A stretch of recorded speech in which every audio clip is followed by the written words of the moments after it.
Sintopía Radio, emisora universitaria de la Agencia Central de Noticias de la Universidad Central.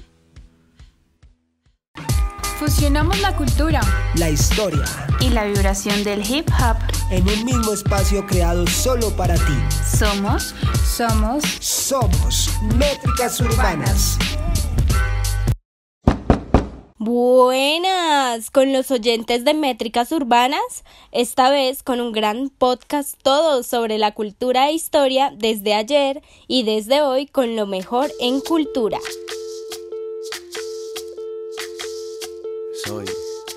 La cultura en la música sin duda se ha visto influenciada por las costumbres de un pueblo hasta por el canto de un ave o de algún miembro del reino animal. Pero esto nos hace entender la comunicación no verbal desde un modo no semántico. De este modo, afirmamos que constituye un lenguaje expresivo y de un medio de transmisión de los sentimientos.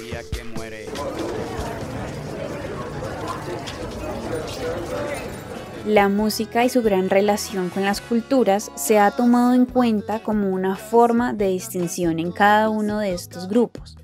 Así, la cultura engloba un conjunto de comportamientos, ideas, emociones, hechos y obras humanas que se han remontado a lo largo de la historia. Para conocer un poco más de la cultura, les haremos un breve reencuentro de la historia de la música desde su lado prehistórico hasta la actualidad, preguntándonos si en verdad lo que hoy es manejado o digitalizado hace parte de la música.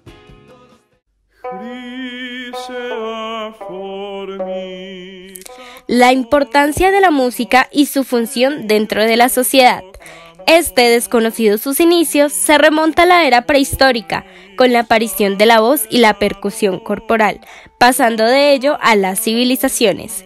Grecia con sus instrumentos de aire, Egipto con sus instrumentos de lira, flauta y coros, China con la poesía y las arpas más sus instrumentos de flauta, e India con el arte e innovación de instrumentos, donde se empieza a utilizar instrumentos de piedra y madera para alabar a los dioses y también para poder comunicarse entre comunidades.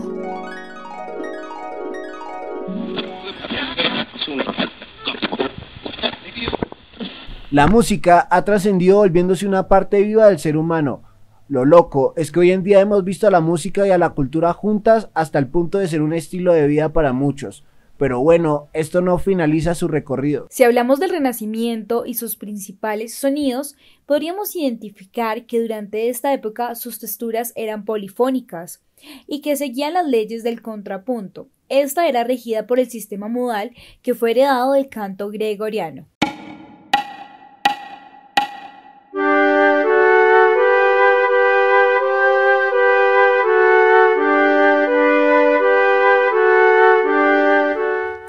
Sus suaves sonidos marcan el transcurrir de esta época. El prototipo de obra musical renacentista es una pieza vocal de textura polifónica, frecuentemente imitativa, escrita para entre 3 y 6 voces. De este modo, a medida que el rango vocal se extendía, nuevos instrumentos musicales como las flautas de poco soprano, alto, tenor y bajos de varias tallas ampliaron su tesitura, nombrando así cada modelo en referencia con el nombre de la voz. En la época barroca tomó fuerza y surgió un estilo a partir de la lucha entre la Reforma Luterana y la Contrarreforma Católica. Por este motivo, los nuevos sonidos de la música fueron utilizados como medio de propaganda por las iglesias en competencia y por la alta nobleza.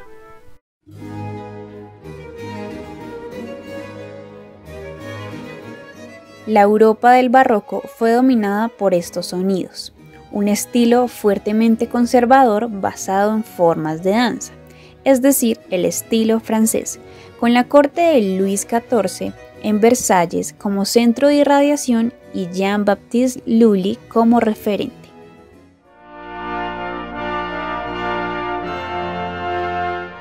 El estilo italiano, ejemplificado en Vivaldi, se caracterizaba por una tonalidad fuertemente marcada, mediante escalas, cadencillas y progresiones.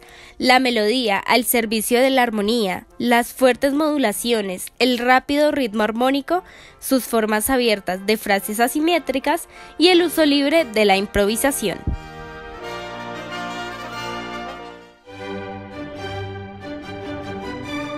Finalmente, indagando más acerca de su evolución, el barroco musical tuvo su esplendor en la primera mitad del siglo XVII, y eso se debe a su gran compositor, Johann Sebastian Bach, quien nace en 1685 y fallece en 1750, marcando el final de este periodo. Los círculos eclesiásticos y los palacios pasan a desarrollarse en casas privadas de la burguesía y en espectáculos públicos.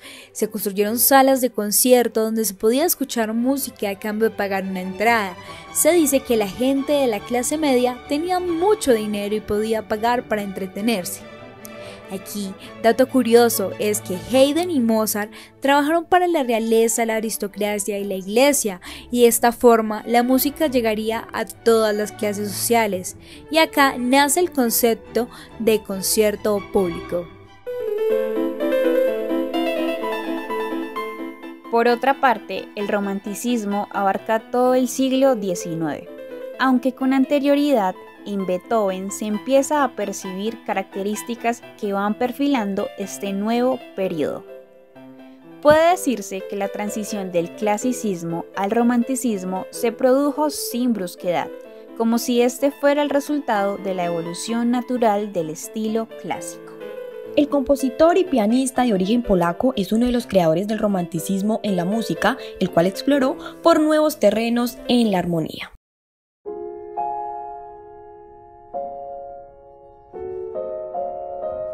En el siglo XX nace lo que se llamó la música académica, gracias a los movimientos vigentes en ese momento. Hay que recordar a quienes estuvieron dándole un impulso, que dio a esta época musical compositores como Sergei Rachmaninoff, Gustav Mahler y Richard Strauss, sin olvidarnos del impresionismo, con compositores como Claude Debussy y Maurice Ravel.